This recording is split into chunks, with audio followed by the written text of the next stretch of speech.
Tane October kalo tile tan kelen san ba fila ni mugan kelen an minnu sɔgɔlen mana an ka folibaw ye fo aw sigiyɔrɔ la. Kɔlɔmbi jamanaden Gloria Cecilia Narvaez bilala. Jamanakuntigi Colonel Assimi Goïta y'a bisimila jamanakuntigi so la Kuluba.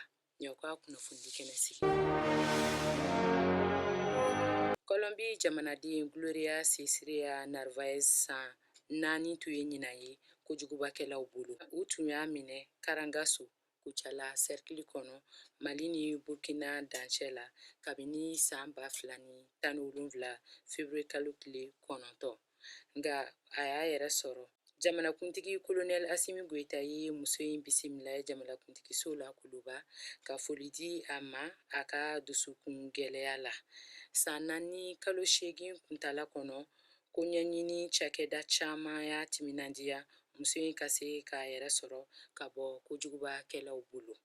Furancɛla fanga jamanakuntigi y'a jira diɲɛma na ko wulikajɔw bɛ sen na min b'a to mɔgɔ fɛn o fɛn bɛ kojugubakɛlaw bolo Mali kɔnɔ a dunan fara dugulen kan u bɛ se k'u yɛrɛ sɔrɔ cogo min na. Furancɛla fanga jamanakuntigi Colonel Assimi Goïta taara ɲɛda Bamako bɛɛ la musokɔrɔba kan. A kɔlɔsira ko mɔgɔ min kɔrɔlen doni bɛɛ ye Bamako o ye Mariam Sangare Ŋɔmiranbugu Bamako komini 3nan na. A si hakɛ bɛ san 112 ɲina. Ɲɔgɔn dɛmɛ ni den kɛrɛfɛ kɛlɛli hukumu kɔnɔ furancɛla fanga jamanakuntigi Colonel Assimi Goïta taara ɲɛda musokɔrɔba in kan sibiri Octobre kalo tile 9 san 2021. Kɛnɛyako ni adamadenya yiriwali minisiri Madame Jeminatu Sangare, minisiri dɛmɛ minisiri ka ɲɛsin adamadenya sabatili ɲɔgɔn dɛmɛ ani yɛrɛkun kalifalaw ma Umar Jara ka fara Bamako komini 3nan maire kan Madame Jiri Mariam Diallo olu tun bɛ jamanakuntigi nɔfɛ ni taama in na. N'an taara Coupe du Mali basket la, AS Polisi ni Joliba AC ye wasa sɔrɔ. Salon fana AS Polisi ye basketi ŋanaya sɔrɔ ka Coupe du Mali ta. Ɲinan kɛra o cogo la.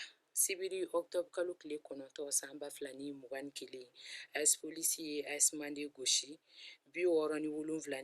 67-54 ka Coupe du Mali ta. AS Joliba ye Stade Malien gosi 87-53 ka Coupe du Mali dako 42nan ta. An b'aw ladɔnniya fana ko kunun kari Octobre kalo tile 10 san 2021 Mali samatasɛgɛw ye Kenya gosi 1-0. Kenya jamana in kan ye Coupe du Monde Katari san 2022 ɲɛnabila ntolantanw na.